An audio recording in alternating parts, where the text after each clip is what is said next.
"Hi, I'm Min," his sister, laughed in my face at the Airbase. Said I should stick to scrubbing toilets. They all laughed. Officers, pilots, even the one I once trusted most. But hours later, I was the only one who could fly the $300 million jet to save their golden boy funny. None of them laughed when I landed, so how did I get from mop water to classified clearance? And what did it cost me to never be invisible again? Stick around the silence. After humiliation was only the beginning before we dive in. What time are you listening to this, and where from? Drop it. In the comments below, we're right here with you. The first thing you notice on a military airbase isn't the jets. It's the sound low. Metallic groans from the hangar doors. The ping of tools on steel and boots. So many boots always moving, always loud. I used to belong here now. I just wiped grease off the floor while pretending not to hear the laughter. It was 6:14 Mo and I reported to Hangar C. The Nevada sun hadn't broken the mountains yet, and the wind still held that desert bite. My hands were already raw from scrubbing the oil pit today. I got mop duty by the east intake, just outside the test bay for Echo-class stealth systems. Someone had left coffee spilled by the intake ramp. No one claimed it, of course. Not their job, but apparently it was mine. I was halfway through the first pass when the voice cut across the hangar like a whip. "Well, would you? Look at that Macon's back. Guess the Air Force finally needed someone to mop up after real pilots' laughter erupted behind her words." I didn't need to turn around to know it was Elise, my brother's widow, my parents' pride lieutenant, Colonel Elise Wainwright. Every word sharp, every gesture rehearsed for admiration. She strutted across the floor like she owned it, clipboard in hand, flanked by 2 junior officers trying way too hard not to laugh. "She's not authorized for tactical repairs anymore, right?" she added loud enough for everyone to hear, just floors right best to keep emotional liabilities away from anything. With wings, more laughter. A few quiet coughs. One guy muttered, "Damn!" Under his breath. I didn't flinch. Didn't look up, just squeezed the mop head tighter, twisted it dry, and kept working the stain. The rag in my back pocket, old, torn, still oil-stained from a test run. Years ago, rubbed against my hip like a reminder. "Guess family connections don't buy you much anymore," she said. Voice sickly sweet now, like she was trying to pretend this was all harmless banter. Not after that situation. My jaw locked. The mop handle creaked in my hands, but I said nothing because if I opened my mouth now, I wouldn't be able to stop the stain came off after the 4th pass. I dumped the mop water, rinsed the bucket, and made my way to the tool station. Didn't look left, didn't nod, didn't give anyone the satisfaction. Just kept my eyes on the floor and reminded myself, "You are here, you made it back. That's all that matters, not for them, not even for my brother, for me." Behind the hangar, where the desert sand curled in dry waves and the air smelled faintly of rust and jet fuel, I sat on the concrete lip of the maintenance platform and let my hands rest on my knees. The rag from that day, his last flight, was still in my pocket. I had meant to wash it once, maybe even throw it out. But I never did. Some things cling to you. Or maybe we cling to them either way. I couldn't let go. They never blamed Elise. They never blamed the weather. They blamed me. Even though I wasn't in the cockpit, even though I wasn't part of the mission, even though all I did was question the diagnostics that day. They said I was trying to cover for something that I'd overstepped. Then my license disappeared in a quiet little review board meeting. No one talks about after that silence until now. The siren started just after 0700. Not the regular drills. This one was different, high-pitched, urgent. Even the birds shot out from the roof beams. Voices crackled through the comms. Echo 1 is unresponsive. Say again. Echo 1 is not responding to ground signals. The ground crew scrambled toward the tower. I stood back, mop still damp in my hand, as the bay doors rumbled open. Commanders rushed past me, shouting into radios. Eyes wild with disbelief, a stealth combat prototype worth more than 300 million was in the air alone, unmanned, and no one could talk to it. Someone shouted, "Shut down the test grid, scramble recovery, override." But no one had override clearance, not anymore. Not after what happened to my brother. I stayed. Still watched the chaos unfold around me like it was happening behind glass. And in that moment, something inside me, something I thought had been crushed under years of humiliation and silence, shifted.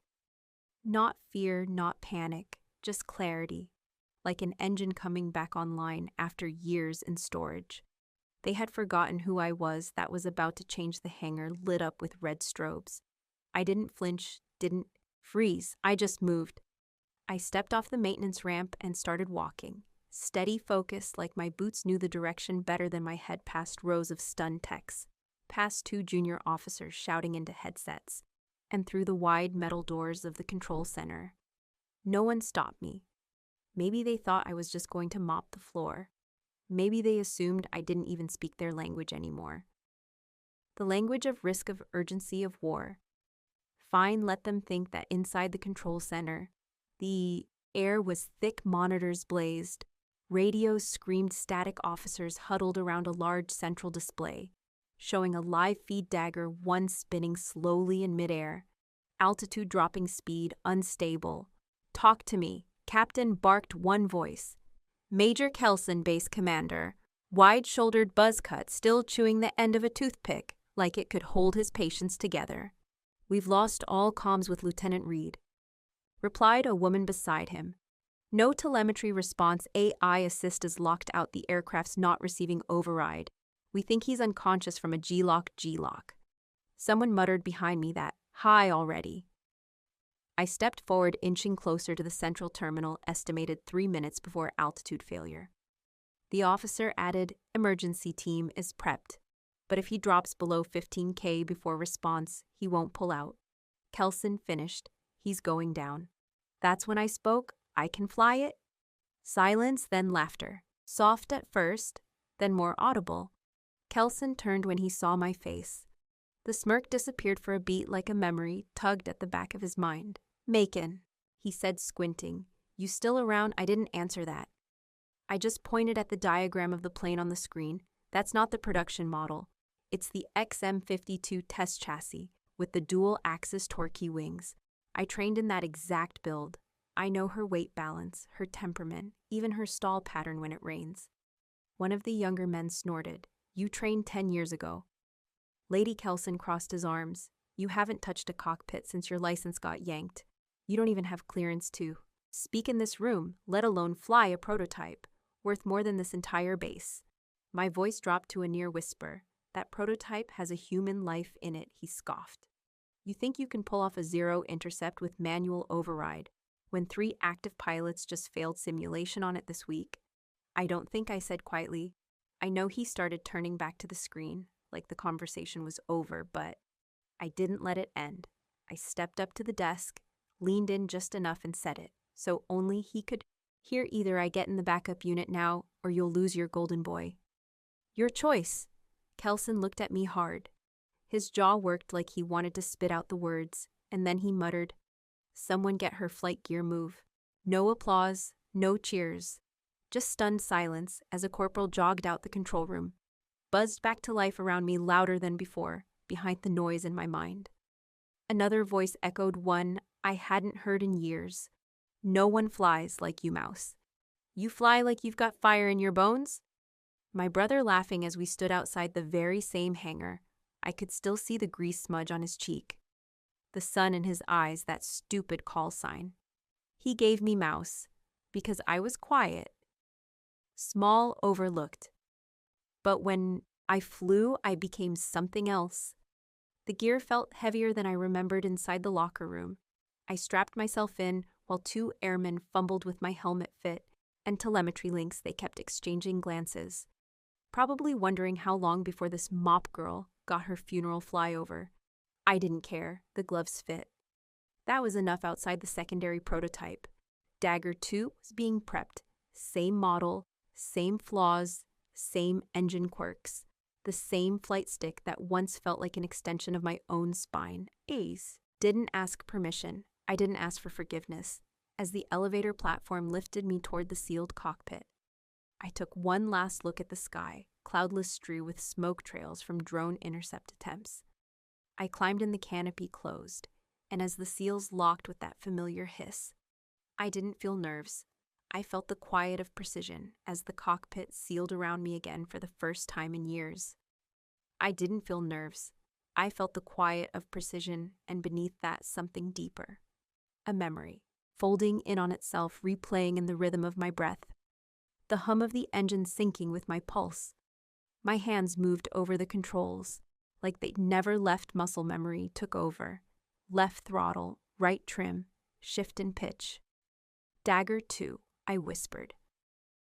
Like greeting an old friend, the canopy shimmered in the early evening sun as I lifted off the tarmac control tower. Barely got a word in, I was already climbing unidentified pilot. This is Edwards Tower, stand down override code. Bravo, Echo 17 confirm. Mac, Ellison former test pilot serial, 09 ghost engaging pursuit of Dagger 1, a pause silence. Then the controller, young nervous, responded, code received. Ma'am, Dagger 1 is at $37,000, and dropping pilot is unresponsive. The sky opened in front of me like a curtain yanked wide. I pushed the throttle, the afterburners kicked the jet. Didn't just respond, it sang every curve of wind, every pocket of turbulence. I felt them. Before the sensors warned me, years of flying, years of dreaming and silence returned in full visual on Dagger 1. I said, scanning the horizon, he's spiraling. Steep right engine stalled or frozen, the camera feed on my side screen. Confirmed it. Alan's bird was tumbling. Nose down, smoke trailing like a ripped veil behind him, too fast, too steep. If I waited for command to debate protocols, he'd be a crater. I shifted channels to a legacy encrypted frequency, the one we used in the earliest engineering tests. Only a handful of people even knew. It still existed. Dagger 1. This is Ghost, come in. Alan, do you copy? Nothing, Alan. My voice dropped. It's Mouse. You remember this channel? You told me once. It felt like flying with angels. Still nothing on the base. Monitors. The command team watched my stream split, screened with his some faces in the room, blurred behind reflections, leaned in trying to figure out who the hell I was. She's flying like she built it. Someone murmured. The base commander leaned in toward his mic. His voice clipped to Dagger 2. Stand by for emergency recovery. Drone intercept negative, I said sharply. I can get him making this isn't your call. I didn't answer. I couldn't afford to. I came in from above, letting gravity do some of the work. Dagger 1 spun beneath me like a wounded hawk. I had one. Shot if I got too close, we'd both collide too far, and I'd never reach the controls. So I nudged him, not physically, but with air pressure, calculated turbulence, the same trick I taught Alan during his first month training under my watch. I matched his pitch, matched his roll, then spoke again low and certain. Alan, you said you'd follow me anywhere. Then follow me home. It wasn't just protocol. Now it was heart. It was years of silence and shadows breaking all at once. The bond between siblings, between pilots, between two ghosts in the sky. The angle of his wings shifted, just barely base. I barked, autopilot initiated secondary backup. Maybe activating the entire hangar, watching held their breath. My fingers hovered over the throttle, guiding him down inch by inch. Then ghost a crackle. Alan, my voice caught in my throat. His breathing was ragged. Damn that you... I almost laughed. Almost don't pass out, just mimic my descent. You remember the glacier drill, he groaned. I was 17, you made me puke. And I'll do it. Again, if you black out now slowly, agonizingly slowly. His plane leveled beside mine, we descended together. Tandem wings steady like they'd always been back at base. Cheers erupted. I could hear it bleeding into the open comms. Could feel the static of bodies leaping to their feet. But I didn't smile. Not yet. We hit the tarmac. I landed first smooth ground crew. Rushed to my brother's jet before his wheels even fully stopped. No one ran to mine. I sat there, canopy still closed, staring at the people who had laughed at me, dismissed me, barely remembered. I'd once worn the same uniform they did. I opened the cockpit, slowly climbed out alone, every motion deliberate. My boots hit the pavement like a quiet verdict. Alan climbed out of his jet, dazed but steady. He removed his helmet and then across the tarmac. Across the silence, he saluted me, the same kid who used to chase me around the hangars, with his shoelaces tied together. The same brother who once swore I was too sharp for this world.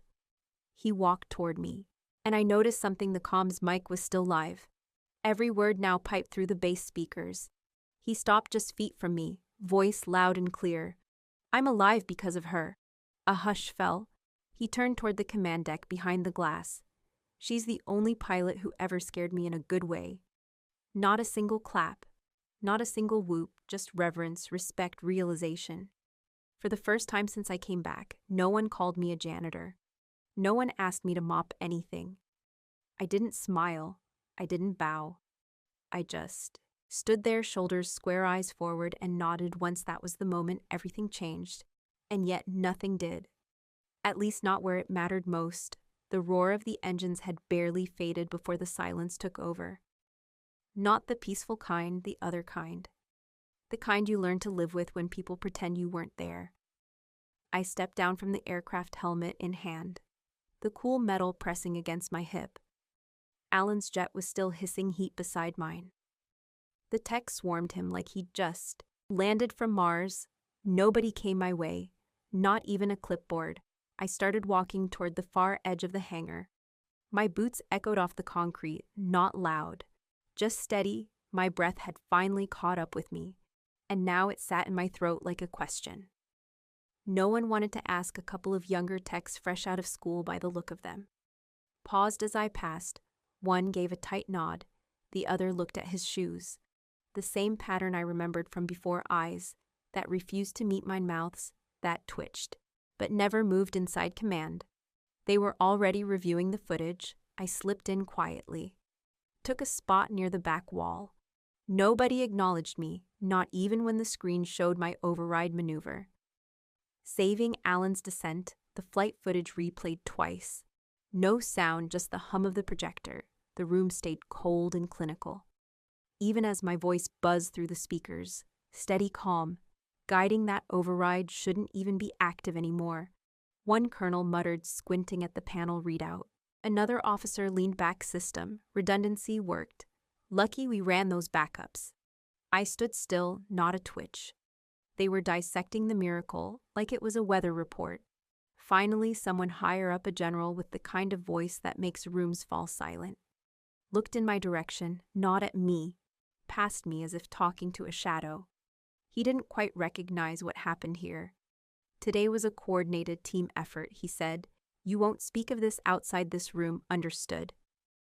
I held his gaze for one long beat, blinked, understood. I walked out. Before the echo of my own answer died in the air by dusk, the base released its official statement. Lieutenant Alan Merrick successfully landed his aircraft. After brief technical challenges, all systems performed as expected. Not one line about me, not a word about the override. Nothing. It was exactly like before.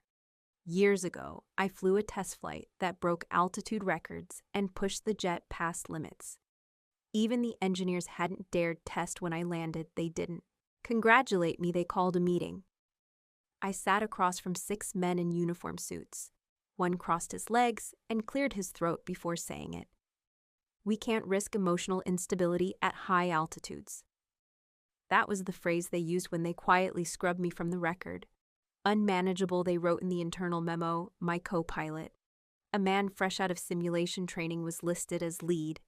He got a promotion. I got silence. The memory stung worse than the wind that night as I stepped out into the dark. The sky had that in-between color, like it hadn't decided whether to be night or not. I stood near the edge of the tarmac, the only place they wouldn't look for me. I heard the footsteps before I saw him. Alan carrying a tray. He didn't speak right away, just stood beside me and stared straight ahead. Bro, he said, voice low. I looked down, a base sandwich, bottle of water, nothing warm. I figured you might not feel like going to the mess hall. I took the tray, hands steady, eyes still forward. Thank you. I said. He sighed, that kind of sigh that tells you a conversation's coming, whether you want it or not. I know it's messed up, he said. The whole thing. I didn't answer. Let the silence speak for itself. They can't credit you, he continued. If they did, they'd have to explain why they grounded you in the first place. I turned to him, not angry, just tired. You know that's wrong, I said. He nodded once. Yeah, I do. I waited for more, for an apology, for something human. But it never came. That's just how it works. He said instead, and for a second I didn't recognize my own brother. I didn't eat the sandwich, just set it on the bench beside me. The bottle of water remained sealed. He stayed for another minute, then left without saying goodbye. I sat there long after he was gone, watching the night swallow the sky whole. Somewhere in the distance, the flight line lights blinked in perfect rhythm. Predictable cold, they buried me once before, wrote me out like I was a footnote. But I wasn't done. Not this time. They didn't. Realize I'd already started digging, but I wasn't done. Not this time. They buried me once I was already digging out. And when someone's already crawled out of a grave you built for them, you should be afraid of what they've learned down there. It was just past 2100 when the base settled into its nightly rhythm. Most of the foot traffic around the main hangars had thinned, replaced by the soft drone of cleaning units and a few guards on loop patrol. I didn't go straight to my quarters. My boots turned toward the back end of the base without asking my brain's permission, like they'd memorized the weight of a question I hadn't dared say. Out loud, Hangar 6 stood quiet. They'd built it years ago to house dreams, experimental ones. But over time, it turned into more of a graveyard for ambition. It was off limits without high clearance, but I still had access. No one had gotten around to revoking my credentials. Maybe they forgot, maybe they didn't think I was worth the effort. Good, that suited me fine. The security lock blinked once, scanned my ID badge, and let out a soft chirp before the door hissed open inside. The temperature dropped a few degrees. The kind of chill that clings to old silence. And there she was. The Phantom Jet, 300 million of precision design and secrets, wrapped in matte black metal, a whisper-shaped aircraft, aerodynamic, but coiled like it had been built angry. No one flew it. Not after that crash 2 years ago during a basic inverted loop. The pilot lost control. They said it had behavioral instability, some whispered. It was cursed, engineers joked. You had to be suicidal to get behind the stick. But I didn't see a death trap. I saw my fingerprints back when I was still considered essential.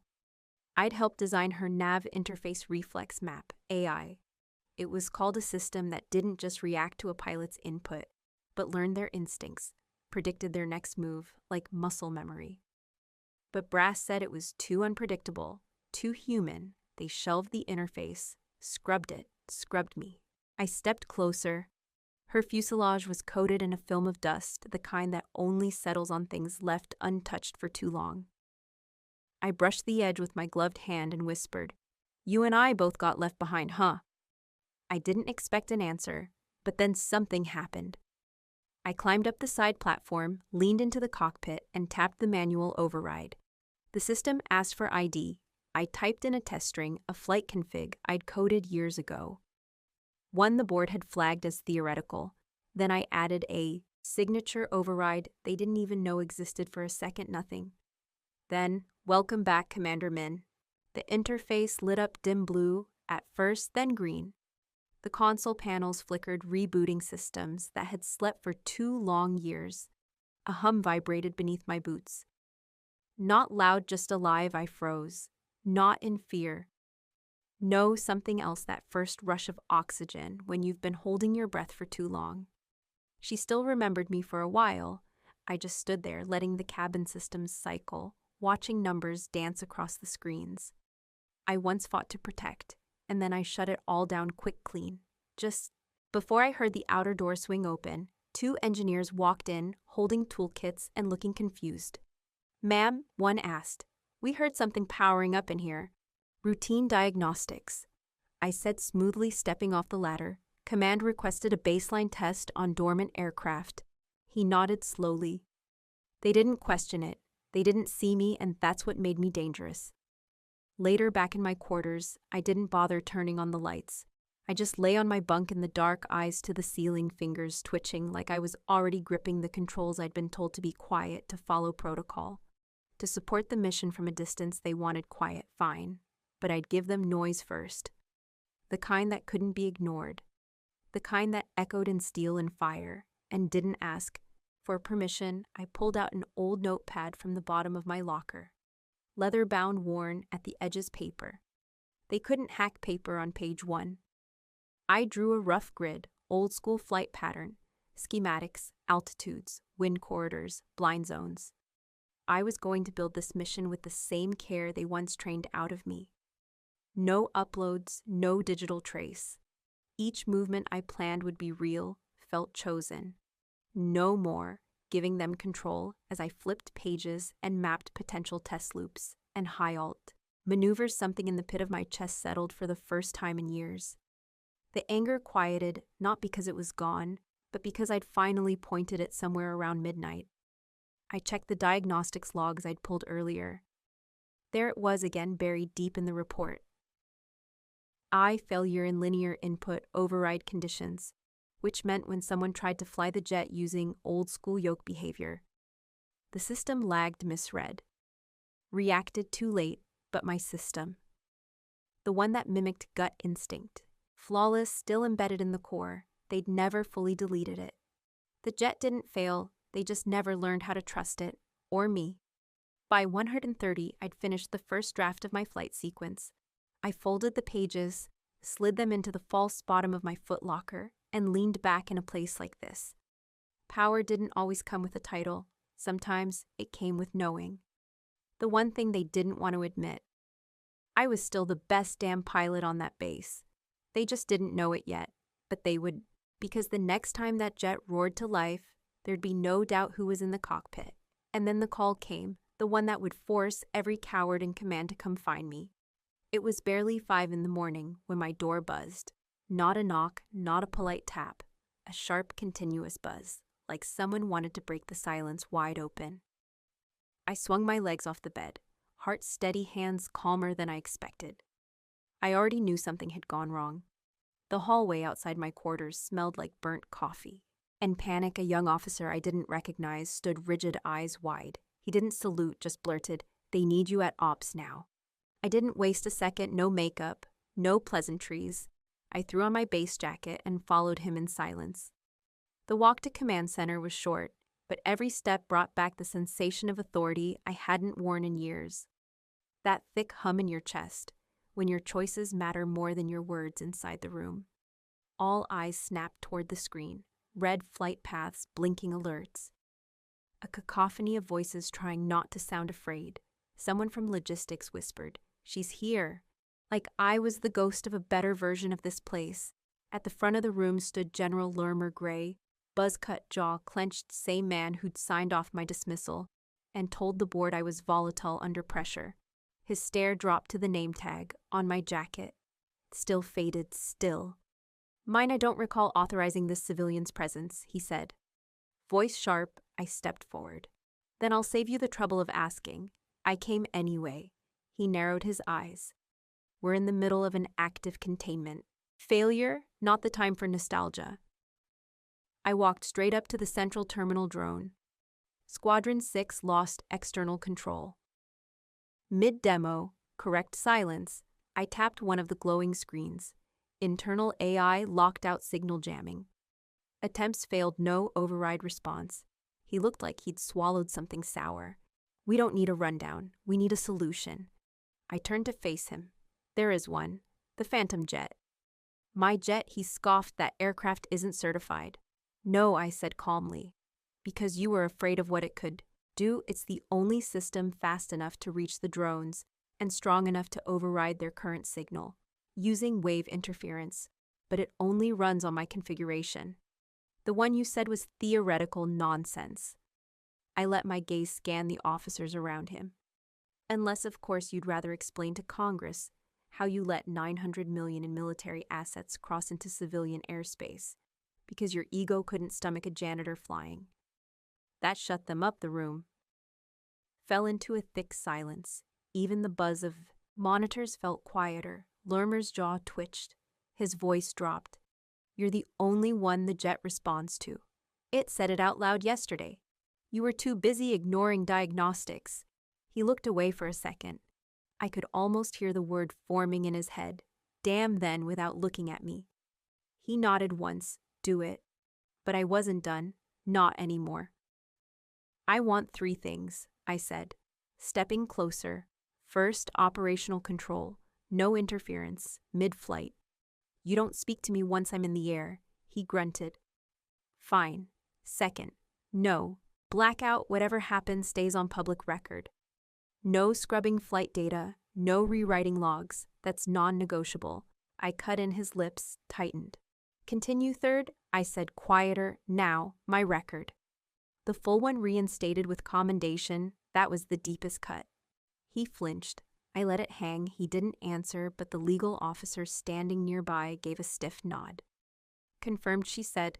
We'll begin reinstatement protocol immediately. I walked out before anyone could change their mind by the time I reached Hangar 6. The sun was rising low over the airfield, casting gold across the metal frame of the Phantom jet. It looked different in the morning, less ghost, more sentinel. I suited up slowly, methodically. My body remembered everything, the straps, the weight, the way your breathing changes when you become part of a machine again. When I climbed in the cockpit, lights blinked to life. Commander Min, the system said softly. Good morning. The hum beneath me vibrated through my spine like an old friend. This wasn't a comeback. This was reclamation as I taxied to the runway. The control tower squawked in my ear call sign. Tempest, you are cleared. I didn't respond. The jet lifted before I even realized I'd pulled back smooth, clean, obedient. We were in the sky. In less than 20 seconds out over the coast, I caught sight of the rogue drones, glints of silver moving too fast, too close to the edge of their programmed loop. If they slipped further, west they'd cross into civilian flight zones. If they turned back, they'd crash into a satellite demo field. I pulled the override frequency log from memory. My fingers moved fast across the console. No hesitation, I fed in the code. Then another. I whispered, Come on, girl, trust me. The jet vibrated deep and fast, and then she roared. A sonic wave burst from under the wings. The drones shuddered midair, then one by one, they stilled. 3 seconds later, they turned slowly, controlled. I didn't breathe. Not yet. Then the tower voice cracked. They're responding, my God, they're following her. I circled above, guiding them like sheep back to their digital pen. It wasn't until the last one docked into its bay below that I let go of the throttle and whispered, That's right. Come home. As I turned back toward base, a different alert flashed in my peripheral, not internal media feed. Probably someone in comms who hadn't been briefed fast enough, had forgotten to cut the satellite relay footage was streaming, and the world was watching. I saw the numbers tick up on my panel. Thousands, then hundreds of thousands. A live thread was running next to my telemetry. One headline read, The ghost pilot, she's not here to impress. She's here to fix what they broke. A comment below. She never stopped flying. They just tried to ground her. I felt no pride. Only a strange quiet. I brought the jet around for descent as the wheels touched down. I expected a line of officers' applause, maybe, or scowls. What I saw instead was a group of suits, civilian private defense, and the base commander holding a clipboard. They weren't clapping. They were waiting with offers. The jet hadn't even cooled when the doors to the hangar flung open. I was still unstrapping myself. Heart still steady, hands calm, when I heard it, the stampede of boots and camera shutters. Not applause, not silence, just noise. They didn't come to celebrate, they came to claim reporters. Shouted over one another, flashes lighting up my visor as I descended the ladder. Who are you, ma'am? Are you back with the Air Force? Did they pull you out of retirement and the one that cut deepest? Why did they keep you hidden this long? I didn't answer. I didn't need to. My silence was louder than any soundbite. They could twist. A young airman pushed through the crowd, breathless, and handed me a sealed envelope with the Department of Defense insignia. Ma'am, General Lermer requests your immediate presence in the conference suite. He didn't even call me miss. That was new. I followed the soldier through a back corridor, away from the swarm, away from the spinning headlines already crawling onto phones across the country. I glanced down and noticed my name trending again, but this time not for falling. The room was quiet, cold, neutral, like they designed it to make nobody feel too powerful. A long oak table stretched across the center at the far end. General Lermer stood not in his usual parade rest stance, but with both hands flat on the table, waiting, ma'am. He greeted me without looking up. That single word was both an olive branch and an admission he had never used it before. 2 other high-ranking officers sat flanking him. Men I remembered all too well: Colonel Dreyfus Rear, Admiral Scott, both part of the original tribunal. Both had signed the papers that broke my name years ago. Lermer gestured toward the leather chair across from them. We're here to honor your contribution today. The country owes you a debt. I sat without speaking. Let the silence do the digging. He continued, eyes finally meeting mine. We'd like to offer you a special combination. Quietly, we'd handle all the media. You'd retain honorary flight status, and with your discretion, we can ensure a dignified, clean transition. He slid a folder across the table. It's all outlined in here. A new NDA 1 that protects you and the integrity of the branch. I didn't even touch the file. Instead, I reached into my inner jacket pocket and laid down 2 items on the table. The first, a faded manila envelope, yellowed from years of being hidden in a drawer. No one knew I kept locked. It held copies of the falsified reports from the mission that supposedly ended my career. Signatures, tampered stamps, redactions that didn't match the official logs. The second, smaller but heavier, a flight recorder chip. Their eyes followed my fingers as I rotated it toward them. This is from Phantom 2, the jet I flew the night you said I lost control. You remember the narrative, don't you, that a system I wasn't qualified to. Touch failed under my command. Lermer shifted in his seat. Scott cleared his throat. Dreyfus went pale. I kept it, I said quietly. I knew one day you'd come crawling back. I just didn't think it would take a fleet of rogue drones and a national broadcast. They didn't say a word, they couldn't. I leaned forward. You want silence, I want truth. And then I laid out my terms clear, unwavering 1. My full service record reinstated, not revised, not amended, restored 2. A federal investigation opened into the tribunal that discharged me 3, a permanent seat on the Veterans Reform Oversight Board. And 4, I paused, letting the tension stretch until I could feel them squirm under the weight of it. You will issue a public apology, national broadcast. Not some buried press release. You say my name, the same way you erased it. Lermer's jaw tightened. He looked to the others. No one moved. You do this, I added, voice low, or I walk outside, hand this to the press, and let the public decide how much loyalty your medals are worth. They broke before the clock on the wall ticked twice. By late afternoon, the story had erupted. Hashtags exploded across platforms: out of justice for Min Mop, the Sky Phantom pilot. And one I didn't expect. They tried to erase her. My inbox filled faster than I could open it. But it wasn't fan mail or network endorsements. It was stories, hundreds of them. Women, men, former cadetses, engineers, janitors, pilots, all with the same thread. They made me disappear too. Some of the stories were brutal. 1 woman had been told to dress less smart so the higher-ups wouldn't feel undermined. Another man was suspended for reporting a safety violation. His co said it made the unit look bad, and every one of them ended with a similar sentence. But watching you fly today gave me hope. I didn't cry.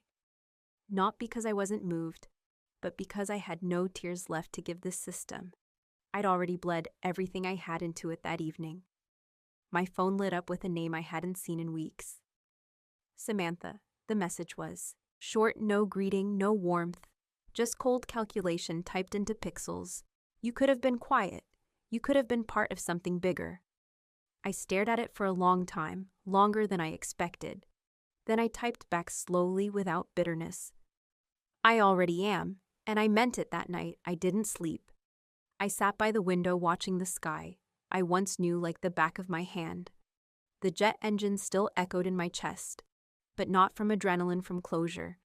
And still one more thing waited: a ceremony they'd scheduled with impossible speed, a medal, a podium, a camera. But before I stepped on that stage, I had one last mission. The ceremony came faster than I expected. But I had one more mission before stepping on that stage that morning. I took my time, pressed my uniform, polished the brass so clean I could see the version of myself who once thought this day might never come. I tied my hair back simple and tight.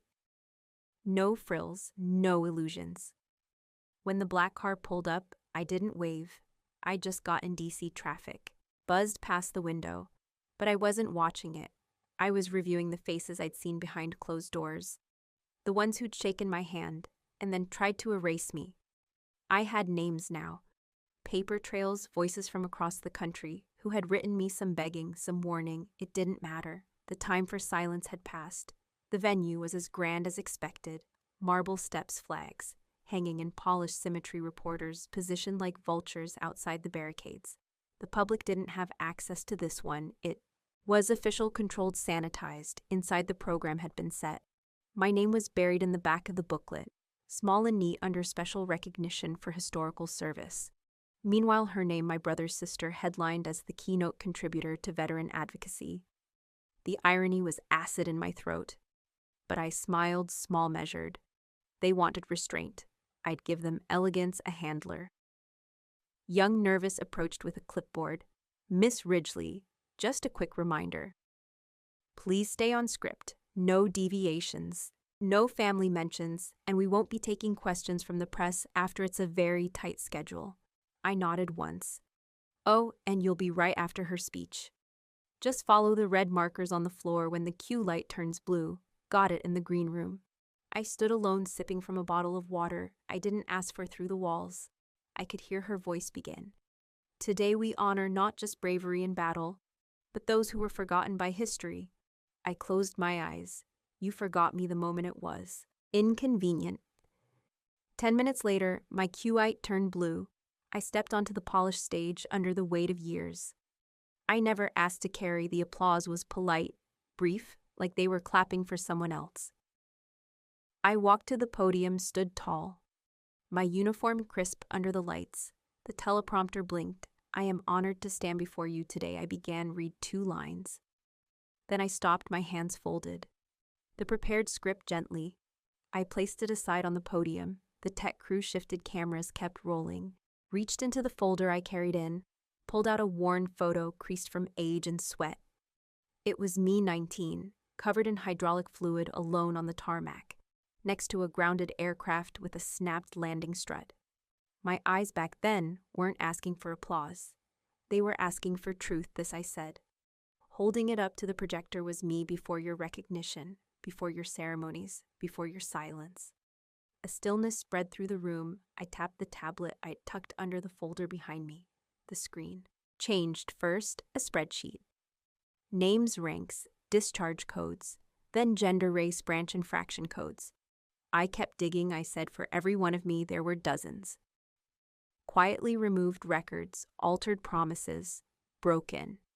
Another slide, an official memo with an all-too-familiar signature. Her signature authorizing the suppression of several complaints, citing non-priority disciplinary concerns. Fund reallocation for public optic stability. Her name, her role, her fingerprints all over the pattern. I didn't raise my voice. I didn't need to. You didn't forget us. I said you erased us.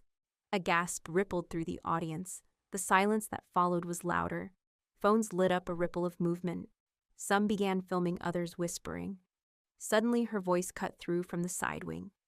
Forced and strained, this is not the time or place. Security stepped in, a tall man with a headset, moved between her and the stage. Ma'am, we've been instructed to place you on administrative hold, pending review. What? She hissed, grabbing at her badge. I run this board. Not anymore. Several veterans stood in the audience, some older, some in wheelchairs. One saluted, and I finally breathed. I didn't come here for a headline. I said, letting my voice soften, I came because I didn't want another girl alone on a tarmac to think she's invisible.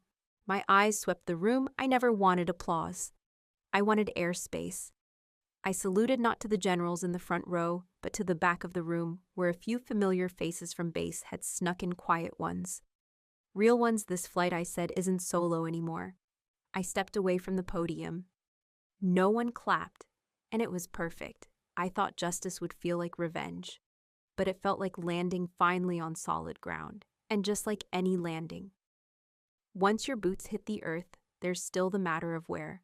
You walk next. 3 weeks later, I walked back into the base, same gates, same air, same row of low-hanging clouds hugging the runway. But this time, no mop in my hand, no clipboard from the cleaning crew, just me. As I stepped through the administrative wing, something in the air shifted. People didn't look away like they used to. Some nodded, a few even smiled. There was a brass nameplate on the old locker room.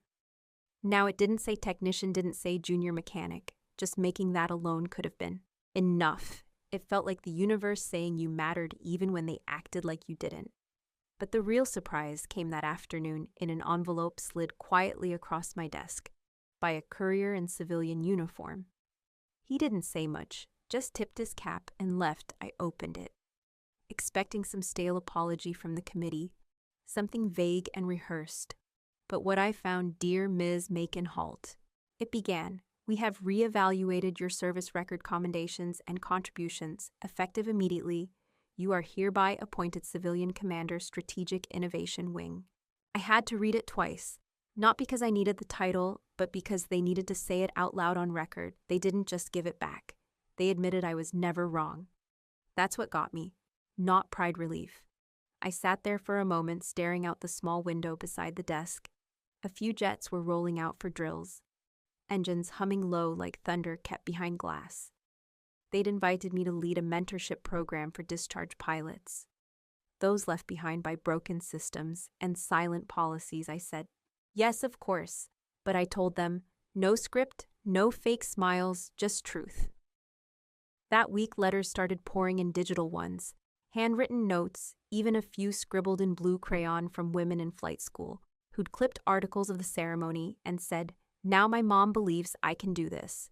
From former cadets who said they left, not because they couldn't fly, but because they were never seen. One wrote, I watched your speech with my daughter. She asked why you looked so calm. I told her because she's not afraid anymore. I printed that one and pinned it next to my monitor. The base had changed slightly, not in the big bureaucratic ways, but in the quiet ones.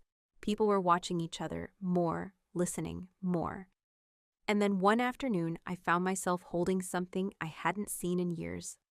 Photo me, my brother and his sister Lena, back when all three of us thought the sky was infinite, and everything ahead was just possible.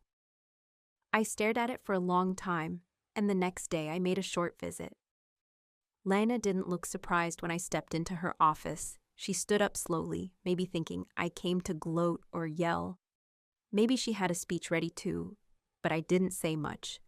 I walked over to her desk, laid the photo down gently between us, and said, I'll always choose flight over fight, but I won't. Forget who clipped my wings. She didn't say anything, didn't have to. The silence said enough. Back at the hangar that evening, I took one more walk through the bay. The lights above hummed softly, casting long shadows across the polished floors. I paused beside an old jet, Phantom Gray. Retired years ago. My fingertips grazed the wing. The metal was cold, familiar. I wasn't flying tonight, but I didn't need to, because 20 FT away, a young woman was suiting up, helmet under one arm, determination on her face. And she didn't even look nervous. She just glanced back at me once briefly and nodded, not asking for permission, just saying, thank you. Some of us don't need the runway cleared, we'll take off anyway. And maybe the sky never belonged to them. It just waited for us to come.